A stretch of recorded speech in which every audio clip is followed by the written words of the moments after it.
I flipped 25 rocks near creeks, pastures, mountainsides, and dirt roads to see what cool animals live underneath them. Critters like to get underneath rocks because the temperature stays consistent and they can hide from predators. However, when flipping rocks, most of the time I find absolutely nothing. So in this video, I will only be showing the rocks that actually had something underneath them, like rock number 1, which had a colony of American carpenter ants under it. And take a look at how big those larvae are. This is the largest ant species in the United States. And under object number 2, I found some small ants and a big juicy leopard slug, and he had a small snail friend. And when I picked him up, he compressed himself into a ball, probably to make it harder to eat him, but it looked pretty funny. And under object number 3, at first I thought I had found absolutely nothing, but after looking more closely, I realized I saw the tail of an interesting species under some bark, and it was a 3-line salamander. As you probably guessed, these guys get their name from the 3 lines that run down their back. And this one is not happy about being held, so I'm gonna put him right back where I found him. And under object number 4, I found one of my all-time favorite bugs, a best beetle. These guys are completely harmless, but if they feel threatened, they can make a squeaking noise. Can you hear it?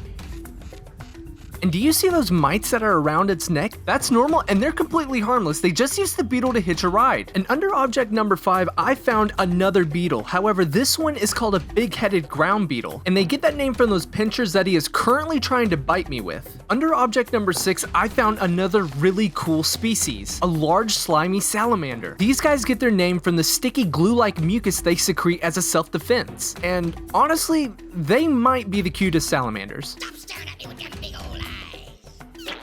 And when I flipped rock number 7, I got extremely unlucky because I saw the tail of a worm snake just before he escaped into his burrow. However, I got a bit more lucky with object number 8 because under it was a colony of ants, and it looked like they had queens that were ready to fly away and start their own colonies. And next to the ants was a very pale giant American millipede. I'm assuming he's a lighter color because he's about to shed. And my luck continued because under object number 9 was a dusky salamander. This is one of the most common salamander species in the United States, but it's still always cool to see one. Up next is object 10, and underneath it was a very colorful leech's millipede. That bright red coloration is an adaptation that tells predators that they're toxic and they don't taste good. And under rock 11 was another millipede, but this is a freshly molted juvenile flatback millipede. In order to get bigger, millipedes have to shed their old exoskeletons in a process called molting, which is why this guy is so pale and colorless. And after finding those millipedes, I saw this peach tree borer moth land on a leaf, and I thought it was too cool not to show you guys. But back to flipping rocks, because under object number 12, I found another really cool animal, a ring-necked snake. This snake is technically venomous, but bites are extremely rare and feel more like a bee sting. But do you see that white stuff under my pinky? That's a stinky secretion called musk that the snake releases as a self-defense mechanism. And I learned that it smells like rotting shellfish. Next, I flipped object 13, which had a colony of termites living in it. Termites get a bad reputation because of the damage they cause to homes, but they're extremely important for forest decomposition. Under the next rock was a small spider, but I'm not sure what kind it is, so maybe someone in the comments can identify it. However, under rock 15 was a very common species, a bunch of tropical house crickets. These guys are originally from Asia, but they were brought here as food for pet reptiles and amphibians. And like all animals in this video, they were put right back where I found them and not harmed. And under the next object, I found another really cool animal. It was a baby slimy salamander, and this guy looked way too cute and comfortable to mess with, so I left him alone. However, under object 17, there was a bug I didn't want to mess with for a completely different reason. It was the larva from a fire-colored beetle, and if you look closely, it looks like he has a second set of pinchers on his tail, but that's just a trick to scare away predators. And under the next object, I found the next life stage of beetles, a beetle pupae. Just like caterpillars, beetles use cocoons to change from grubs into adult beetles, though I'm not sure exactly what beetle this is going to turn into. Under the next object was a very toxic animal, a flat-backed millipede. This species of millipede can release toxins that smell like almonds as a self-defense. However, I can't say exactly what the toxins are because YouTube would probably get mad at me. Under the next object was an entire colony of black field ants, and these guys were getting pretty aggressive, so I decided to put that rock down. And under the next object was perhaps the most chill animal in the world, an American toad. A lot of people think these guys cause warts, but that's just a myth. Those bumps on their backs are actually glands that secrete poison to deter predators. Under the next rock was a white-lipped globe snail. These guys are detritivores, which means they only eat decaying plant and animal matter. Under Rock 23 was the snail's worst nightmare, a notched mouth ground beetle. Like most ground beetles, these guys are predators, however, they're specifically adapted to eat snails. However, under Rock 24 was one of the most voracious predators we found yet,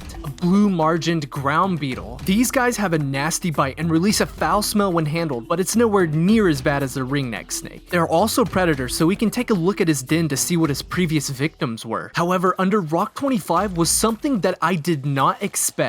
A giant red salamander. This big guy is a grandpa, and I can tell he's older not just by his size, but because he's a very dull red and the black spots on his back are starting to run together. But hey, that's 25 rocks, so if you enjoyed all the cool creatures that I showed in this video, do me a favor and like the video and subscribe, and thank you so much for watching.